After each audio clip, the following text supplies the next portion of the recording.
bonjour à toutes et à tous. Pour cette intervention, remercions donc les organisateurs et notamment Bookinet de m'avoir proposé de venir.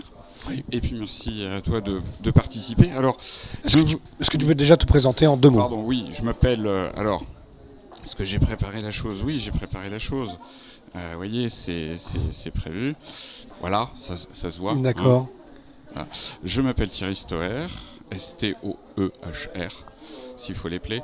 Je suis dans le monde du logiciel libre depuis 1998, donc ça fera bientôt 20 ans. Et puis je m'intéresse au format depuis le début des années 2000 au travers de conférences ou d'un blog, un peu en sommeil pour l'instant. Je fais partie d'une association de logiciels libres qui s'appelle La FUL aussi, qui aura aussi ses 20 ans cette année. Et puis je m'intéresse au format, donc je m'intéresse au format numérique, c'est par là que j'ai commencé. Puis depuis l'année dernière, à 2 reprises, je me suis dit que la meilleure manière de parler du format, des formats numériques, ou même du numérique, c'est de parler du papier. Ok, donc on va parler d'informatique avec du papier. On va parler de l'informatique avec du papier, éventuellement des dangers du numérique, éventuellement des enjeux du numérique, éventuellement, évidemment, étant trop dans la phrase. Et donc la présentation, l'idée c'est de dire, j'ai noté, alors mon voisin pourra l'attester, 42 exemples, c'est 42 exemples, oh là, il n'y a pas de liaison, 42 exemples tirés de la vie courante, à propos de beaucoup de choses différentes, qui permettent de pointer l'utilisation du numérique, de l'expliquer, mais en partant du papier. Et peut-être en disant que le papier est à chaque fois un peu dangereux, atypique, dépassé ou peut-être déjà déjà, je me suis écarté. coupé plusieurs fois. Ça y sera, donc on ne s'est pas mis d'accord avec Luc. C'est vrai, non, j'arrête les blagues tout de suite parce que voilà. Non, et ce n'est pas une blague. Alors voilà, alors le principe, alors juste un tirage aléatoire. Hein. Voilà, j'ai fait 42 fiches à la main, je les ai numérotées. Je les avais déjà mélangées, mais je le refais. Je ne suis pas un bon joueur au point de mal mélanger. Elles sont vraiment mélangées et ces numéros seront tirés au sort pour le processus de la présentation. Avec ceci qui, comme vous pouvez le reconnaître... De la haute technologie. De la haute technologie, une perforatrice, un trou, parce que c'est important. C'est binaire. C'est binaire. Et puis la fiche tirée au sort sera perforée de manière à attester qu'elle a été utilisée une 2e fois, puisque la première fois c'était à Passage en scène en juin dernier, où il y a déjà une vidéo qui est disponible. Pour ceux et celles qui l'auraient regardé, les exemples d'aujourd'hui sont différents, ou alors ils sont différemment tournés, parce qu'il y a aussi la manière de les présenter. On en est est flatté. Voilà les fiches. Donc la perforatrice. Je prends. Et tu prends au hasard, Luc coupe et... Non, il y en a qui rigolent là, c'est pas... au passage, évidemment, n'importe qui de l'assistance pourrait venir vérifier qu'il y aura bien tout à l'heure 44 fiches, ou même un peu plus. Même si j'ai dit qu'il y a 42 exemples, j'ai prévu un petit peu plus large. Très bien. Alors, avant qu'on commence, Magali, j'ai donné la tablette à Christophe pour qu'il puisse répondre aux questions. Et si à un moment ou un autre on peut la récupérer, ce serait pas mal. Mais il n'y a pas d'urgence. On y va? Oui. On est parti. Donc 44. Eh ben, ça commence bien. C'est le seul. Je me suis arrêté à... Mais tu avais dit 42. Oui, et donc le 44, je me suis arrêté à 43. Donc le 44 n'existe pas. Bon, ce qui pour l'instant est bon signe. Mais voilà. Numéro 1. Numéro 1. Alors, la numéro 1, eh ben en fait, c'est un peu le hasard. C'est vraiment le hasard. C'est l'explication du tirage au sort, du principe. Alors évidemment, pourquoi parler là du papier et du numérique? C'est qu'il n'y a pas de programme qui va tirer au sort un numéro. Alors le programme, évidemment, il a raison, et puis tout le monde peut le vérifier, bien sûr, ou pas. Là, avec le papier, on peut vérifier que chaque fiche est bien unique, et on peut venir même les compter, et on va perforer la fiche, ce qui fait que, numéro 1, voilà l'argument et l'explication. Le papier, c'est peut-être aussi un peu dépassé. Il faudrait passer au numérique avec un logiciel qui tire au sort. Ce serait beaucoup moins contrôlable, mais c'est quand même plus moderne. Numéro 8. Alors, la numéro 8. Vous faites souvent peut-être l'opération suivante de prendre un ticket de parking lorsque vous allez vous garer. Ce ticket de parking est encore très souvent en papier.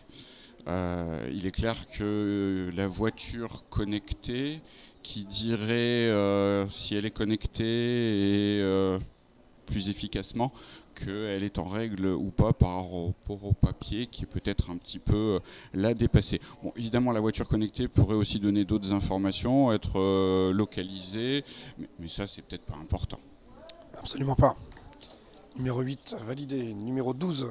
Alors, la numéro 12, vous avez peut-être dans vos entreprises ce qu'on appelle des chèques déjeuner qui sont délivrés. Eh bien, les chèques déjeuner, depuis 2 ans, sont passés du format papier au format numérique. Alors, le format numérique, en fait, c'est une carte comme une carte bancaire, ce format-là, sur laquelle il y a le crédit à propos de la somme qui est allouée au titre de chèque déjeuner. Bon, évidemment, avec le papier, on allait où on voulait, et il n'y a que celui à qui vous donniez le papier qui le savait que vous veniez. Maintenant, comme on n'a rien à cacher, c'est quand même plus pratique d'utiliser une carte et du numérique. Comme ça, on a un enregistrement, on sait qui a... On peut limiter les horaires. Et on peut, comme ça, avoir une trace beaucoup plus fiable. On ne peut pas passer ses tickets aux autres. Par exemple. Et en plus, ça ne marche pas. Parce que le retour terrain, c'est que ce système est extrêmement peu efficace. Mais c'est bien parce qu'en plus, il y a un dispositif à avoir et des logiciels à avoir. Et oui, c'est moderne. C'est moderne. Numéro 40. Alors, le numéro 40. Là, j'ai des feuilles de papier. J'ai mon petit carnet. Alors, j'ai qu'un seul outil qui est un stylo, bien connu. Mais je pourrais avoir, en fait, et c'est ça qui est une des caractéristiques du papier, n'importe quel outil pour écrire. Je veux dire par là le stylo bille, le stylo encre, le feutre, le crayon de couleur, le surligneur, bref, même un morceau peut-être de charbon peut me permettre de tracer, d'écrire. Ça, c'est le papier. C'est quand même pas aussi riche que le numérique. Parce qu'au moins avec le numérique, quand on a un logiciel, on peut avoir des limitations qui font la richesse du logiciel, c'est-à-dire vous ne pouvez pas utiliser le logiciel sans avoir tel autre outil, au hasard un système d'exploitation. Vous ne pouvez pas utiliser notre logiciel si vous n'avez pas telle extension ou telle installation. Vous ne pouvez pas utiliser notre logiciel si vous n'êtes pas connecté. Bref, le numérique, là, propose quand même une interopérabilité qui peut être beaucoup plus limitée, donc beaucoup plus riche au niveau des partenariats. Et ça fait que le numérique est quand même là certainement plus intéressant pour la richesse de l'écosystème plutôt que le papier ouvert à tous les outils possibles et imaginables pour écrire. Tu m'as convaincu. On fait un sort à la 40, numéro 16. Numéro 16. Alors, on voit souvent lors des rencontres, quand je dis souvent, en fait, on devrait dire on voit presque toujours lors des rencontres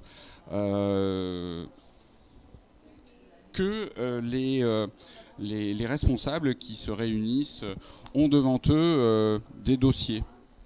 Souvent en fait des dossiers au sens une chemise en carton dans laquelle il y a des papiers. À la sortie des réunions, on voit aussi souvent les personnes qui ont sous le bras un dossier. Ce dossier, c'est du papier. C'est certainement pas incité au passage au numérique que d'utiliser encore ces documents papier, y compris de la part de responsables, de hauts responsables, lors de différentes rencontres. Il serait peut-être temps du coup d'interdire le papier dans ce sens-là aussi, pour utiliser une tablette, un ordinateur et sortir de la réunion avec son portable sous le bras. Très bien. Numéro 25. La numéro 25. Alors, quand on utilise du papier, ou quand on lit du papier, parce qu'on peut aussi lire des livres en papier, on peut aussi lire des magazines au format papier. Il y a Faut avoir du temps à perdre. Comment ? Faut vraiment avoir du temps à perdre. Quand même. Oui, bien sûr, mais surtout, c'est pas seulement du temps à perdre, mais c'est que une trivialité, on n'est pas connecté. Ce qui fait que comme on n'est pas connecté, cette absence de connexion fait en fait qu'on ne sait pas que vous êtes en train de lire. On ne sait pas ce que vous êtes en train de lire. Quand vous écrivez, on ne sait pas ce que vous êtes en train d'écrire. Ce qui fait qu'il y a une absence de transparence qui est quand même soit un petit peu anormale, soit peut-être même tout à fait louche.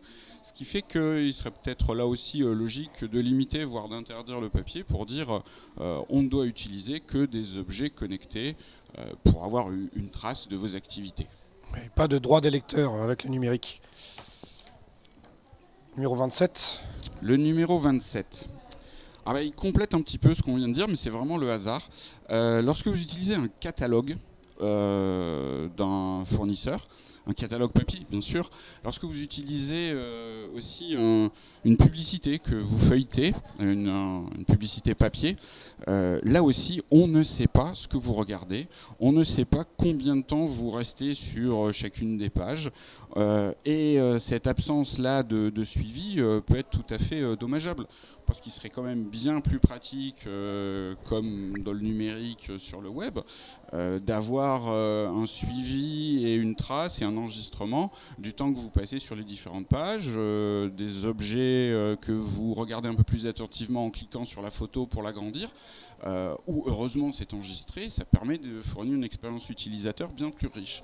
Le papier en ce sens-là est complètement à côté d'une pauvreté totale et il est logique que ce soit peut-être du coup abandonné, voire interdit. En plus, ça, on pourrait s'en servir pour la litière du chat ou faire des objets en papier mâché, ce serait vraiment gâché, quoi. Numéro 26. Le numéro 26. Alors, s'il y a des amateurs encore de jeux de plateau avec des cartes et un plateau en carton, si vous utilisez encore des jeux de cette famille, des jeux de 52 cartes en papier, même si c'est un papier un peu renforcé, là aussi, ces jeux, quand vous les utilisez, ne fournissent aucun enregistrement quant à leur utilisation. Contrairement au numérique, où chaque fois que vous êtes connecté en ligne, ou chaque fois que vous utilisez sur votre téléphone ce qu'on appelle les casual games, les jeux occasionnels, heureusement il y a un enregistrement, on sait que vous l'utilisez, il y a un fichier de log, pour utiliser un gros mot, et au moins on peut non seulement le savoir, vous n'avez pas à le cacher, c'est logique, et puis on le sait, mais on peut en tirer profit. Dans votre intérêt, bien sûr, pour vous dire, vous utilisez déjà tel jeu, vous avez réussi tel score, et on vous propose d'autres jeux, d'autres possibilités. Faisant la promotion auprès de tous vos amis. Ou aussi, voilà. Donc le jeu de plateau, le jeu de cartes avec du papier, ou le bon vieux jeu avec des questions et des réponses, sans citer de marque, c'est peut-être un type de jeu qu'il faudrait abandonner, voire interdire. C'est vrai qu'on vend qu'une fois et potentiellement des dizaines de joueurs vont jouer avec, c'est scandaleux. Il y a aussi cet aspect. Numéro 4. Alors le numéro 4, ça c'est une expérience que vous pouvez vous aussi faire, même si les précédentes aussi, et les suivantes. L'expérience c'est de regarder un peu plus attentivement les trains, un peu les trains grandes lignes qui sont en gare, et sur les portes des trains, il y a souvent non seulement le numéro du wagon, mais il y a aussi la destination. Qui est sous la forme d'une feuille de papier qui est glissée dans l'encoche qui est prévue à cet effet. Ce serait quand même plus moderne et puis ce serait soutenir l'industrie d'une liseuse ou d'une tablette que d'avoir des écrans qui affichent la même information. Ça permettrait d'avoir quelque chose de plus moderne, je l'ai dit, mais aussi peut-être de plus efficace si quelqu'un oublie de changer la feuille de papier. Parce que bien sûr, avec le numérique, il n'y aurait aucun problème de mise à jour, aucun problème d'affichage. L'information ne tombe jamais en panne. Et ce serait parfait plutôt que ce papier très imparfait qui est juste glissé et peut-être même rempli à la main. Numéro 15. Le numéro 15, c'est juste à propos d'aujourd'hui. C'est vraiment de l'actualité chaude, brûlante, comme diraient certains. C'est à propos de la corbeille connectée. Alors, je ne sais pas si vous avez entendu parler de la corbeille connectée qui a été utilisée pour la première fois ce matin dans une église du 16e arrondissement où il y avait 5 corbeilles qui circulaient, dans laquelle avant les gens avaient la mauvaise idée de mettre des pièces ou des billets. Alors, le billet évidemment c'est du papier. Désormais, avec ces corbeilles connectées, vous passez votre carte bancaire sans contact dessus et ça permet de faire un don. Bon. Évidemment, avant, le don que vous faisiez était complètement anonyme, il n'était pas enregistré. Désormais, et c'est en plus certainement pour votre banquier, mais aussi pour vous, votre banquier va savoir que la carte bancaire a fait un don à telle structure, à telle heure, à tel endroit peut-être même, et de tel montant, alors qu'avant vous ne le savez pas, vous ne le partagiez pas, et encore moins avec votre banquier. C'est certainement un progrès. L'église aussi, puisqu'avant on fait tourner le machin et à la fin de somme, le don est anonyme. Mais comme Dieu est omniscient, c'est pas réellement un problème. Numéro 13. Le numéro 13.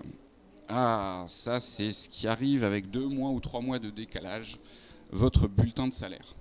En fait, c'est peut-être ce qui arrivait avec 2 ou 3 mois de décalage, parce que désormais, avec le bulletin de salaire numérisé, le bulletin de salaire dans un format numérique, il va peut-être être plus rapide à être disponible. Vous ne le perdrez plus parce qu'il sera dans un endroit sécurisé. Et si c'est dit, c'est que c'est le cas. Vous n'aurez aussi plus, par rapport au bulletin de salaire papier, à vous soucier de le partager plus facilement, puisqu'il suffira de vous connecter et de le récupérer pour l'envoyer à qui de droit. Les aspects de sécurité sont bien sûr garantis. Et le bulletin de salaire numérique est certainement un grand progrès par rapport au bulletin de salaire papier, y compris pour les plus jeunes d'entre vous qui regardez, pour les 40 prochaines années, quand au bout de 40 ans de travail, il faudra produire ces bulletins de salaire pour attester que l'on a bien commencé à tel âge, à tel endroit. Avec le format numérique, on n'aura aucun souci de pérennité et d'archivage. Oui. Il n'y a jamais de souci de ce côté-là. C'est des informaticiens qui s'en occupent, donc ça ne peut pas mal se passer. Numéro 36. Alors, le numéro 36, c'est un hasard, mais c'est un peu la continuité d'à l'instant. Vous savez bien que le papier, et vous le voyez, on l'a ici, hein, le papier c'est matériel. Et comme c'est matériel, il y a certaines caractéristiques que le numérique n'a pas. Mais le numérique, comme il est dématérialisé, pour tout ce qui est les formulaires, puisqu'il est dématérialisé pour tout ce qui est déclaration en ligne, comme c'est dématérialisé, c'est forcément plus robuste, plus sûr, puisque comment voulez-vous casser quelque chose qui est dématérialisé? On ne peut pas casser du non matériel. Comment est-ce qu'on peut dérober du non matériel? On ne peut pas le dérober. Le dématérialisé du numérique est vraiment le remplaçant légitime du matérialisé papier ou carton. Et en ce sens, le format papier devrait en effet être mis de côté, voire interdit. Oui, surtout si quelque chose se passe mal, on n'a plus aucune preuve. Ce n'est pas peut-être aussi important. Numéro 18. Alors, le numéro 18. Alors là, c'est une histoire de spam. Mais de spam papier.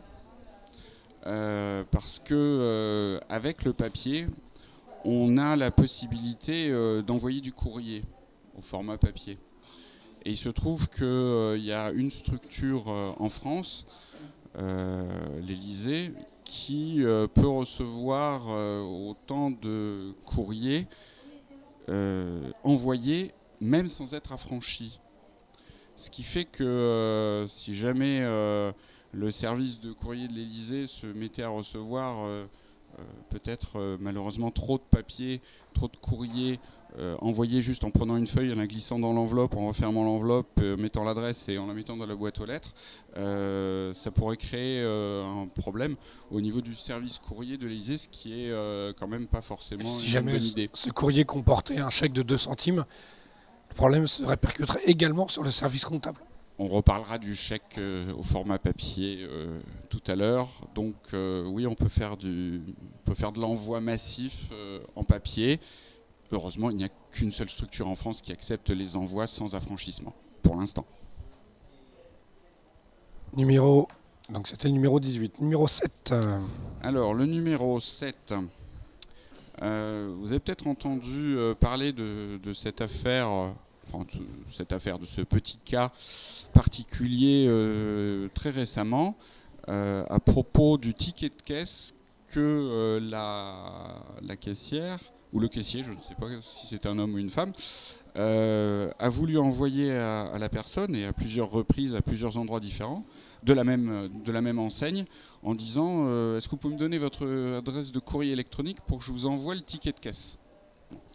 Et c'est vrai qu'après tout, lorsque vous payez en liquide et que vous donnez votre adresse de courrier électronique, ça permet au moins de savoir qui a payé. Ça complète éventuellement un fichier qui serait utilisé qu'à bon escient, évidemment, pour vous faire parvenir en version numérique les informations de votre ticket de caisse, plutôt que ce bout de papier tout à fait anonyme que vous glissez de votre poche.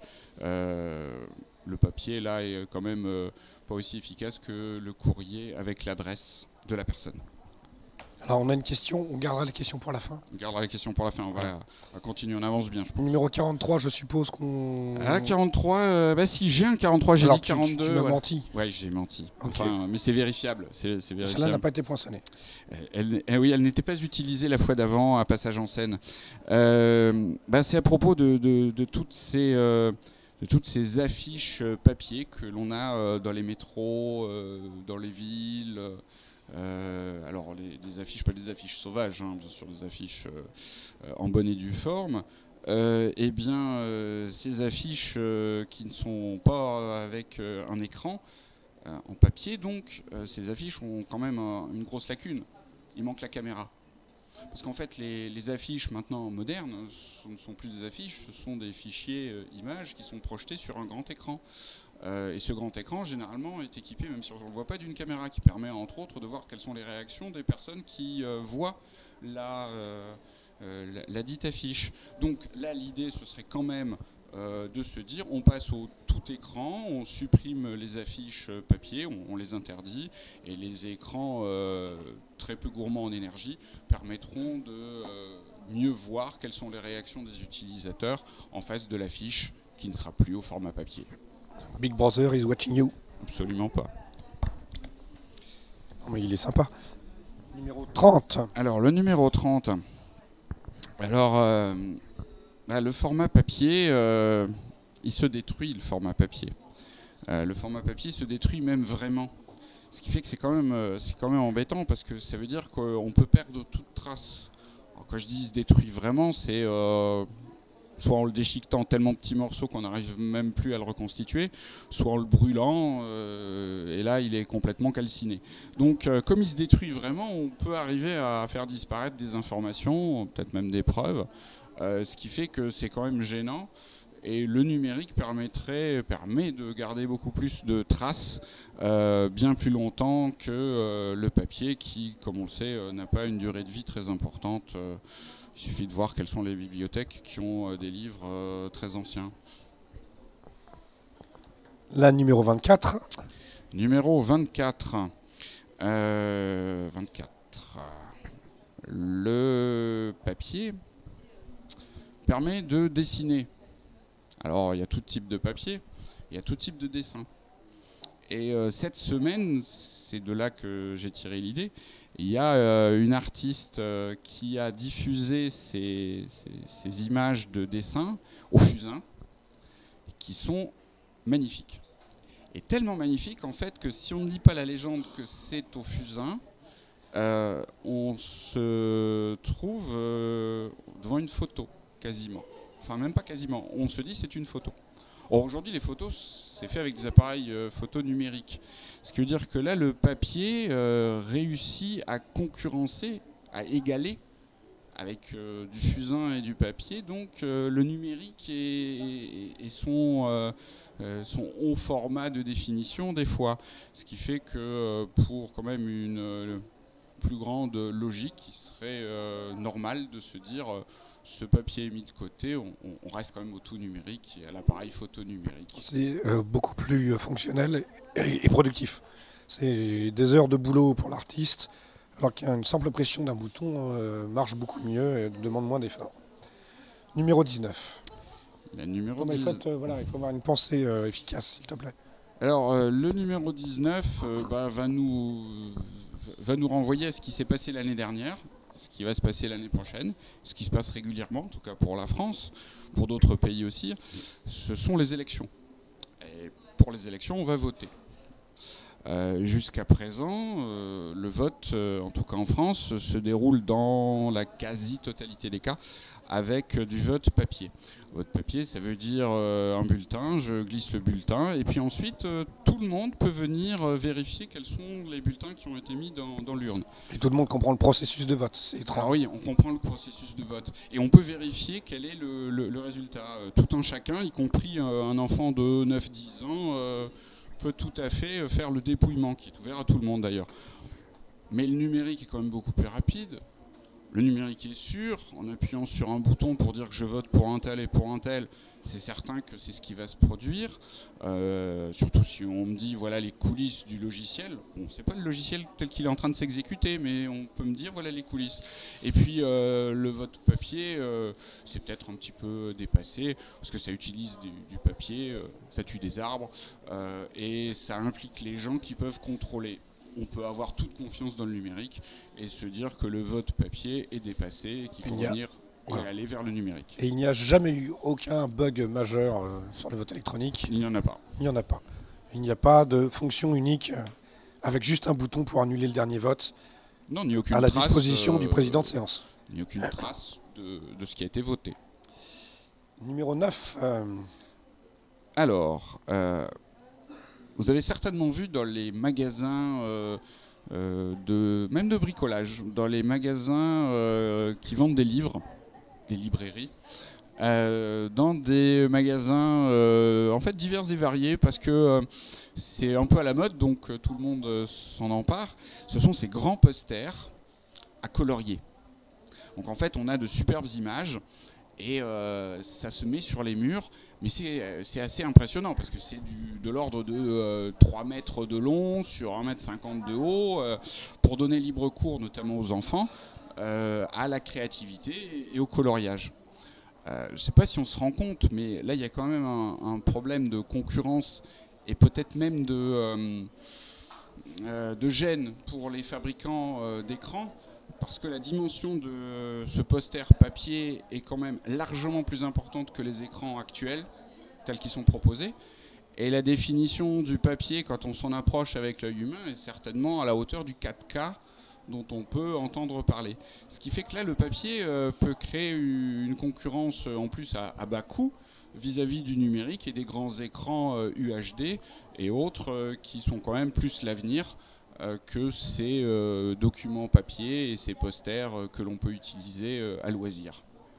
Et en plus de ça, dans Gimmick, il y a une fonction qui permet de colorier automatiquement des dessins. C'est beaucoup plus créatif de le faire par le c'est plus efficace que par la main humaine. Voilà, quel temps perdu. 10. Alors ça aussi, c'est de l'actualité toute chaude. C'était il y a 3 jours. C'était l'annonce de Nintendo Labo. Alors, je n'ai pas été en contact avec Nintendo ni Nintendo France pour faire de la publicité, mais quand je l'ai vu, je me suis tout de suite dit ça, c'est du papier, il faut en parler. Parce qu'il y a quand même une chose incroyable, c'est qu'on va avoir un piano qui sera un piano déjà, maintenant un piano ça doit forcément être numérique, hein, ça ne peut pas exister un autre piano, mais avec donc un ordinateur à bord pour faire toute la musique. Ce piano numérique, et bien en fait avec Nintendo Labo, le piano numérique devient quasiment tout en papier. En fait, c'est du carton. Il y a même des robots en carton qui vont pouvoir être fabriqués. Ce qui fait que non seulement l'industrie du plastique va être désespérée de voir ces objets se diffuser sans utilisation de matière plastique, mais en plus de ça, c'est du papier, c'est-à-dire quelque chose on pensait complètement dépassé. Alors que la console avec laquelle est utilisé, avec lesquelles sont utilisés ces objets, eh ben, cette console est numérique. Donc il y a une contradiction là et quand même un problème majeur qui va se poser, je pense. On est face à un paradoxe là. C'est complètement paradoxal. Je suis pas très à l'aise, je me sens pas bien. Je propose qu'on passe à la 14. Alors la 14, on parlait de piano. restons dans le domaine musical.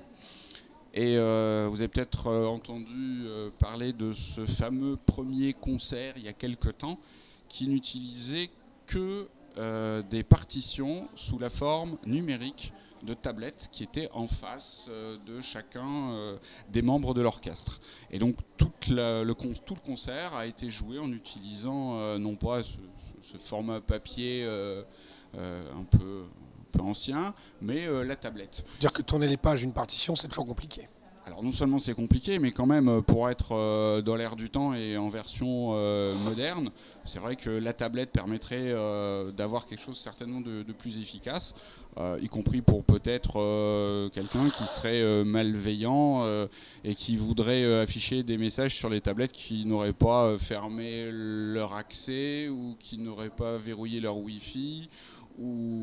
Enfin, il n'y aura plus de batterie, un bug, une mise à jour. Le problème de batterie ne se posera jamais, alors qu'il se pose sur le papier, bien sûr. Comme chacun sait, le papier peut avoir une batterie à plat et le papier sera du coup inutilisable. Donc passons au papier, ou plutôt non, passons au numérique pour la partition aussi. Numéro 17.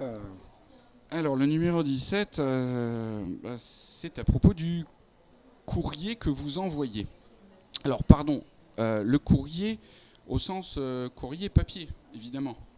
Le courrier que vous envoyez, quand vous l'envoyez en le glissant dans une boîte aux lettres, on l'envoie sans qu'à côté de la boîte aux lettres ne se trouve qui que ce soit pour relever qui vous êtes, quelle heure il est, à qui vous envoyez le courrier, ou quel est l'objet de votre courrier papier.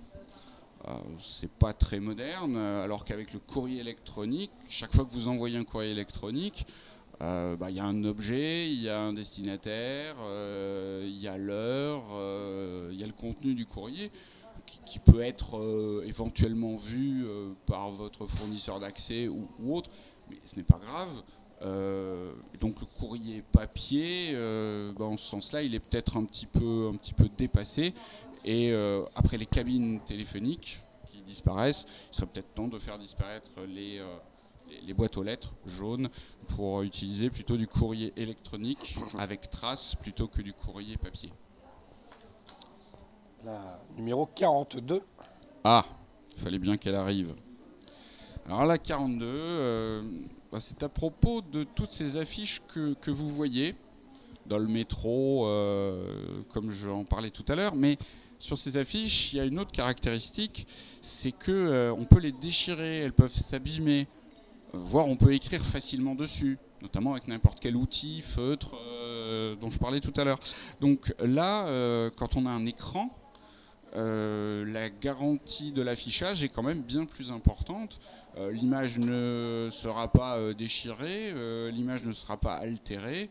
Et on aura un rendu qui sera bien plus à la hauteur de ce que peut attendre l'annonceur, plutôt qu'une affiche papier qui, paraît-il, serait moins chère, qui, paraît-il, serait plus facile à poser.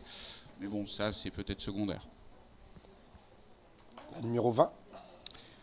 Alors, la numéro 20, c'est aussi un petit peu lié à l'actualité. Et en partant de cette actualité de décembre avec la mort de Jean d'Ormesson, et quand lors des funérailles sur son cercueil a été déposé un crayon de papier,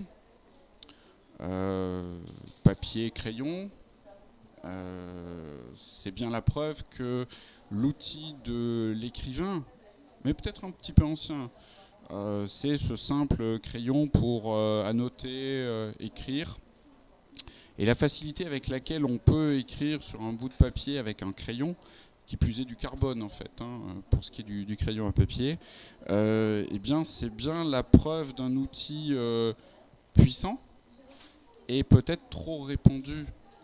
Il faudrait là aussi peut-être en limiter l'utilisation, par exemple aux grands écrivains, ou aux responsables importants, et non pas peut-être à tout un chacun qui pourrait utiliser le crayon à papier pour griffonner et écrire sans laisser de traces que sur le support sur lequel il écrit. Donc le crayon à papier peut-être est à limiter. Les gens qui ont des feutres et font des tags. Ce qu'on disait tout à l'heure en effet. Numéro 33. Alors, dites 33.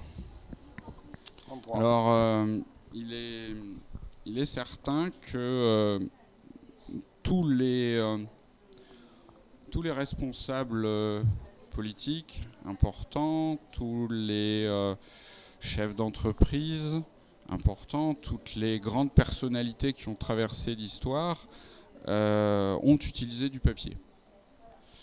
Et en ce sens-là, il faudrait peut-être non pas interdire le papier, mais le réserver qu'aux personnes importantes. Et l'utilisation du papier est certainement liée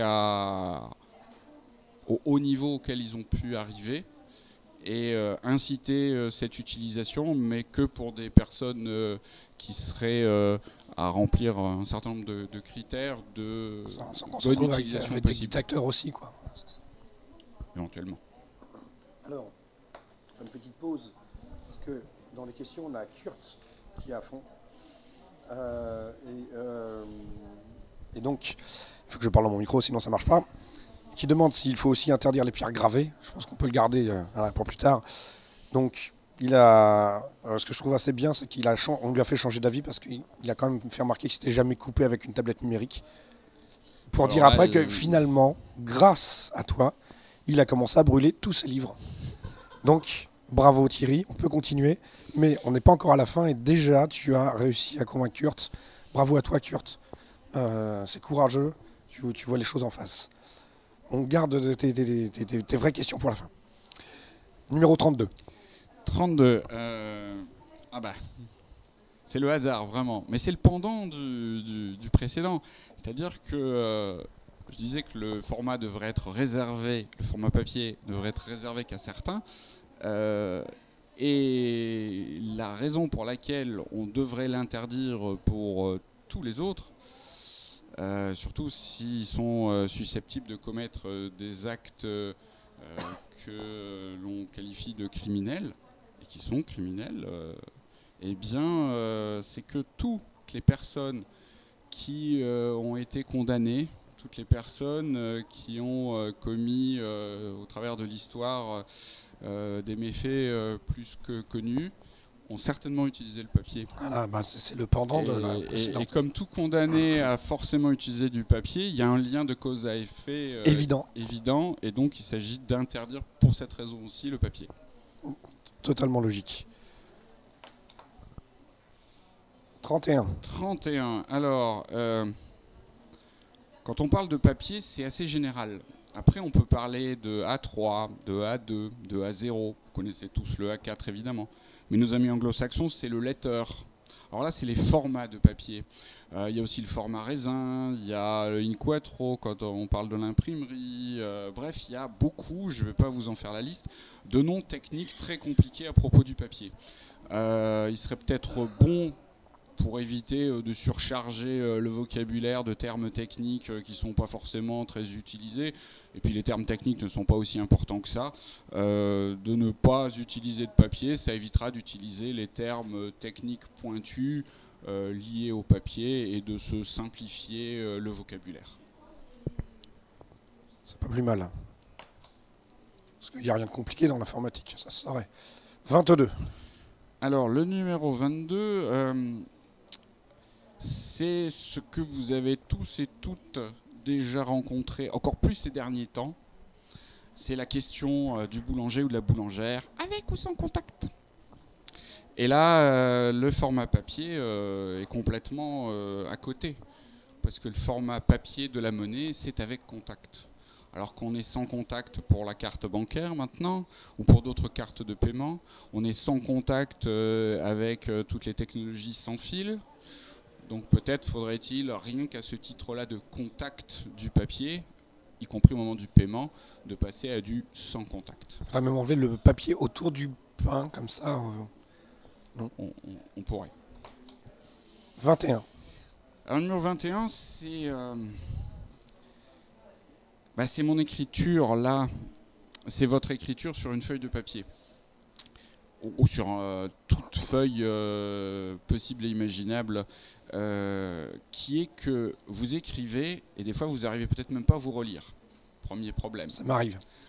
Ensuite, quand vous écrivez des lettres et vous ne savez pas forcément pour quel mot vous avez écrit ces lettres. Il faut rajouter encore une étape pour arriver à retrouver l'idée de départ que vous avez griffonnée, comme on dit, que vous avez notée rapidement. C'est un obstacle peut-être pour vous, mais c'est aussi un obstacle pour quelqu'un de tiers qui viendrait et qui voudrait consulter ce que vous avez écrit. Donc pour plus de transparence, il s'agirait que au moins les notes que vous prenez soient au format numérique, où là il n'y aura pas au moins les 2 premiers obstacles de l'écriture illisible et du mot auquel on ne sait pas quelle idée rattacher. 29. Alors le format papier est fragile. Et comme le format papier est fragile alors que bien sûr le numérique est robuste, il s'agit peut-être tout simplement d'abandonner le format papier parce que le papier se déchire, le papier se brûle, le papier s'altère, le papier perd les informations qu'il a dessus parce qu'elles s'effacent. Bref, le papier là aussi ne permet pas de garantir une certaine durée de vie du fait de sa fragilité. C'est vrai qu'on n'a pas de vieux livres dans les bibliothèques. Pardon. C'était le 29. C'était le 29, le 11. Je suis désolé, j'ai perdu la tablette. Donc... Numéro 11. Ah, alors publicité. Publicité, un Zapbook, un demi-Zapbook à 50 centimes le prix de ce demi-Zapbook. Alors Zapbook, pour ceux et celles à qui ça ne dirait rien, c'est un petit livre de notes, de dessin en fait, que l'on peut utiliser, pas que pour du dessin donc, mais aussi pour prendre des notes. Et il se trouve que la société Loisirs et Création, qui en vend et avec laquelle je n'ai aucun accord particulier, est en liquidation. Ce qui fait que c'est d'une certaine manière une bonne nouvelle pour le numérique, parce que la disparition de Loisirs et Création permettra de faire que les utilisateurs de papier qui trouveront moins de choix une fois cette disparition complètement réalisée en ce moment, eh bien on ira plus vers le numérique que vers ces produits proposés alors par d'autres enseignes, hein, mais au moins voilà une enseigne qui un de moins, quoi. Va malheureusement disparaître, mais permettra d'inciter au numérique encore plus. Ça l'est faite la 6. Alors, la 6. Le numéro 6, c'est toujours à propos de ces papiers que l'on peut acheter, parce que c'est difficile à trouver autrement qu'en magasin, les papiers calques. Parce qu'on peut autrement utiliser beaucoup de papiers qu'on trouve pour prendre des notes sans forcément acheter ces papiers. Il suffit de voir certaines publicités qui ont des pages blanches et qui peuvent servir. Mais là, le papier calque, il faut s'en procurer. Mais le papier calque permet de copier. Le papier calque permet de faire un double. Et si on est fin dessinateur, en suivant bien les traits, on peut faire un double presque parfait de l'œuvre que l'on copie ou de l'écriture que l'on a en dessous du papier calque. Ce qui fait que là, peut-être que le droit d'auteur risque d'être bafoué. Peut-être que des soucis liés à cette copie sont manifestes. Et il serait peut-être logique d'interdire aussi le papier calque plutôt que de laisser cet outil à disposition de tout le monde, surtout qu'on ne sait pas qui utilise du papier calque. Oui. La 34. Numéro 34. Alors, que vous payez par chèque, sur le chèque qui est à votre adresse. C'est quand même une atteinte à la vie privée de manière très importante. Ce qui fait que le paiement uniquement en numérique, en ligne, ou avec des outils numériques, comme une carte bancaire, permet d'avoir des informations beaucoup moins précises sur vous et beaucoup plus respectueux de votre vie privée. Ce qui fait que le numérique, là, est vraiment encouragé, alors que le chèque papier est complètement intrusif. C'est bon, j'avais validé. La numéro 5. Numéro 5. Dans certains magasins, on voit aussi, à propos du papier, au rayon un peu bricolage, papier créatif, on voit du papier transfert. Et le papier transfert permet justement de transférer d'une surface à une autre. Alors non seulement sans trace, mais on ne sait pas ce qu'on transfère, parce que, ou plutôt on sait nous ce qu'on transfère, mais pas forcément en laissant de traces ou d'informations. Et normalement, les transferts, y compris monétaires, doivent laisser des traces. Enfin, ce serait logique. Donc là, peut-être que le papier transfert, comme le papier calque, devrait être interdit. Numéro 3. Un numéro 3, c'est toujours le cas des gares. Mais en fait, pas seulement des gares, mais c'est majoritairement dans les gares où l'on voit, je l'ai encore vu en venant ce matin, des personnes avec une petite affichette qui donne le nom de l'événement pour lequel ils sont là et qui emmène celui qui vient ou celle qui vient de faire le trajet en train vers la destination qu'il souhaite parce qu'il s'est inscrit à tel colloque ou à tel séminaire. Ce qui fait que ce document papier est peut-être un petit peu dépassé à l'heure où il suffirait de s'enregistrer, que ce soit répercuté vers le fournisseur de déplacement qu'on a retenu et d'avoir plutôt exclusivement des tablettes qui n'auront aucun problème d'affichage tenues en main pour dire que c'est monsieur untel ou madame untel qui est attendu. Le format papier là est complètement aussi dépassé et certainement à supprimer. Numéro 35. Alors la 35, c'est le cas sur cette table. Vous voyez combien les choses sont éparpillées. Et je ne vous parle pas de peut-être chez vous ou dans votre famille, où vous avez aussi beaucoup de papier. Entre peut-être vos bulletins de notes d'il y a fort longtemps, que vous avez toujours, entre des livres, des cahiers, entre son agenda, y compris celui que l'on a sur son bureau au travail, son agenda papier évidemment, eh bien ces papiers ne sont pas centralisés. Et c'est vraiment un problème que ce ne soit pas centralisé, parce que si c'était centralisé, ce serait plus facile à maintenir, ce serait plus facile à utiliser, et on aurait tout au même endroit.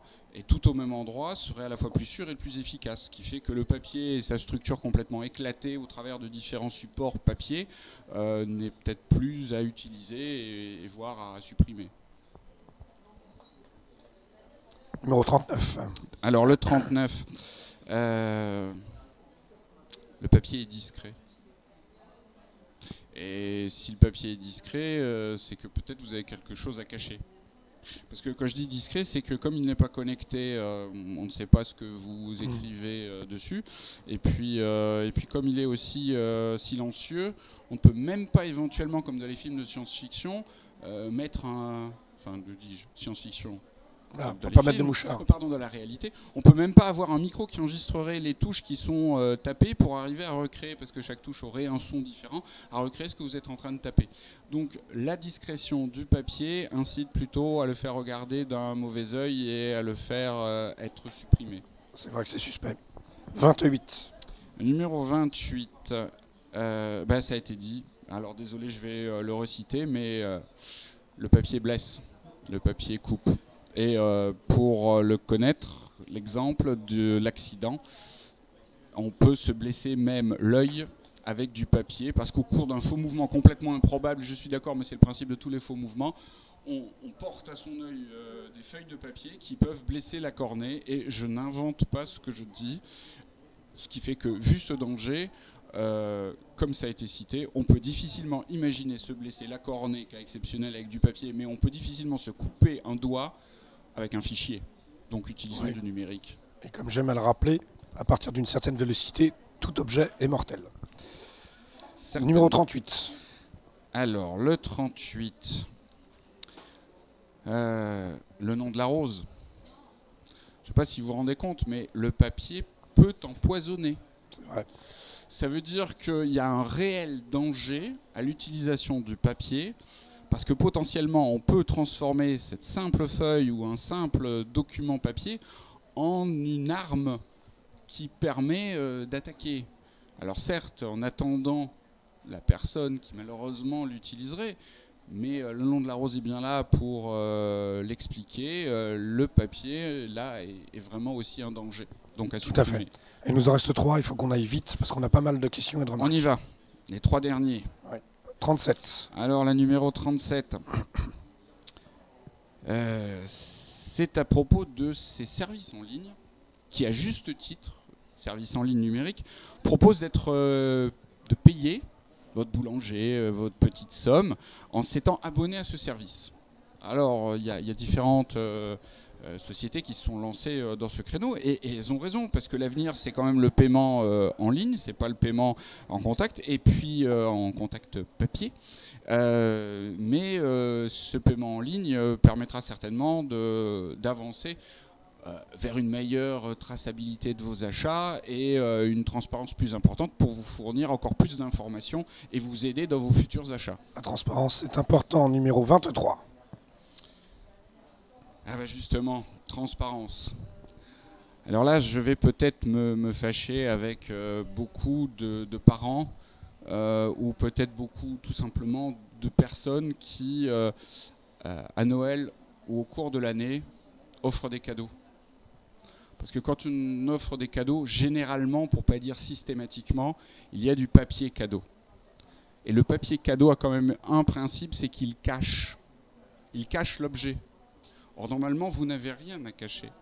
Ce qui fait que le papier cadeau va vraiment à l'encontre du principe à la fois de transparence, à la fois de sécurité, à la fois de non-discrétion. Et s'il y avait une bombe dans le papier cadeau? Donc le papier cadeau est peut-être aussi à proscrire pour ces raisons-là. Ça me semble raisonnable. Et la dernière, numéro 2? Et la numéro 2, eh bien, il serait peut-être quand même préférable non seulement d'avoir toutes vos données numériques dans un seul endroit, ce que j'ai déjà dit dans un des exemples précédents, mais il y a encore une force supplémentaire que vous propose le numérique, c'est qu'on peut vous indiquer ce que vous devez faire maintenant, on peut non pas vous suivre, mais vous proposer ce qu'il y a comme chose à réaliser en vous indiquant que votre emploi du temps en ligne dit que vous avez rendez-vous chez le médecin, peut-être chez un cancérologue, dans tant de minutes et que, a priori, maintenant, vu l'heure qu'il est, vous devez partir vu que vous êtes à tel endroit, puisque c'est su par le service en question, qui va du coup vous guider. Et il n'y a quand même rien de mieux que de se faire guider au travers de ces activités par une intelligence artificielle, un programme puissant qui permettrait de vous dire à partir de tout ce que vous faites et de tout ce que vous avez enregistré dans un endroit, voilà maintenant ce que vous devez faire, voilà maintenant ce qu'il faut faire et où ce qu'il ne faut pas faire. C'est une question peut-être d'efficacité que le papier ne permet pas de réaliser aussi puissamment. C'est important d'être aidé. Alors, on a beaucoup de remarques et de questions. Alors que d'autres. Alors, il y a un opposant, il s'appelle Papier Fan, donc lui, bon, tout est logué, donc on te retrouvera. Bon, je suis. Donc lui dit qu'on pourrait plutôt s'attaquer au stylo et au feutre parce que bon, le papier permet de faire de l'origami. Je sais que sur les Giphyries, il y a aussi des gens qui font du papercraft génial. C'est vrai que le papier, alors on peut même faire un petit livret de 8 pages avec une simple feuille de papier. Et ça va peut-être à l'encontre, peut-être même de l'industrie du livre, même si c'est aussi du papier. Donc il en fait remarquer que les stylos sont également utilisés par les criminels, hein, c'est en quoi il a complètement raison. Oui. Et que, tous les criminels ont utilisé certainement un stylo et du papier. Voilà. Et qu'on pourrait faire des tas d'économies de mots si effectivement on supprimait les stylos. Donc lui pense que tu devrais rediriger ta vindicte contre les stylos. Nous avons une remarque de troll. Bon, je vais dire, qu'est-ce que je peux faire? Il dit, comment feriez-vous votre présentation sans avoir de papier à perforer? Alors, justement, à propos de papier à perforer, alors, on est presque à la fin, hein, je pense. Hein, on est à la fin. Alors, et on a d'autres questions. Hein, faut qu'on... Alors, j'avais préparé évidemment ceci. Et comme vous le voyez, il y a un petit mais. Mais c'est pas fini. En fait, c'est pas que c'est pas fini, c'est que y a écrit sur ma feuille, mais pas que sur ma feuille, je l'ai bien sûr bien à l'esprit, qu'il y a ça, où vous voyez 2 trous. Ce qui fait que dans... il y a eu un bug. C'est sur la table, pardon. Donc je ne sais pas si vous vous rendez compte, mais avec le format papier, on peut faire du coup des confettis. Et faire des confettis pour célébrer quelque chose, pour marquer un événement, c'est peut-être aussi à contrôler et à ne pas autoriser pour tout le monde et n'importe qui, juste avec une simple perforatrice, un trou. Et donc rien qu'à ce titre-là aussi, peut-être que l'utilisation du papier avec une perforatrice ici est à limiter, voire à interdire. C'est une démonstration par la pratique. Alors, Kurt, qui était un précurseur, avait demandé s'il fallait aussi interdire les pierres gravées. Alors les pierres gravées ont un gros inconvénient, hein, c'est qu'elles durent depuis fort longtemps. Des fois il y a fort longtemps, mais toujours dans cette galaxie et même sur notre Terre. Et peut-être qu'en effet, ce qu'on trouve sur les pierres gravées peut poser problème quand on arrive à le comprendre. Et la non-pérennité, pour utiliser ce terme important, est peut-être plus importante aujourd'hui que l'inverse. Alors il fait remarquer qu'interdire le papier, ça sauve des arbres. Bon, ça c'est une évidence. Il a une question sérieuse, qui était le papier ne garantit pas une anonymisation totale en termes de lecture et d'écriture. On l'a développé dans une des questions, bien sûr, c'est un de ses grands dangers. Et la dernière question qu'il a posée et qui me semble absolument essentielle et totalement pertinente, c'est qu'est-ce qu'on met à la place du papier toilette? Alors, c'est évidemment la question à laquelle je m'attendais un petit peu. Et c'est une des utilisations, en effet, pour laquelle il y a une réponse. La réponse, elle est même assez récemment apparue avec les toilettes numériques à la japonaise, qui reposent sur donc déjà un logiciel qui pilote les toilettes, qui permet leur utilisation, et notamment du jet d'eau, qui permet peut-être de remplacer, mais ça c'est plus culturel, de remplacer l'utilisation. Il y a beaucoup de pays dans le monde qui ont des jets d'eau en fait. Et du coup, peut-être qu'on arrivera là aussi à supprimer le format papier de ce produit. Et au final, le jet d'eau c'est finalement bien plus hygiénique, ce qui prouve que, encore une fois, le papier est absolument néfaste, y compris de ce côté-là. Et peut être à supprimer. Très bien, Thierry, bravo. Luc, merci beaucoup. Merci à toutes celles et tous ceux qui nous ont suivis, voilà, ou qui nous regarderont parce que ce sera en replay. Beaucoup de remarques et de questions. C'est terminé. Alors je dis c'est terminé parce qu'on m'affiche que c'est terminé. Et devinez en quoi on me l'affiche au format papier. Je suis scandalisé. Donc, merci beaucoup à tous et à toutes. Et puis bon papier ou pas.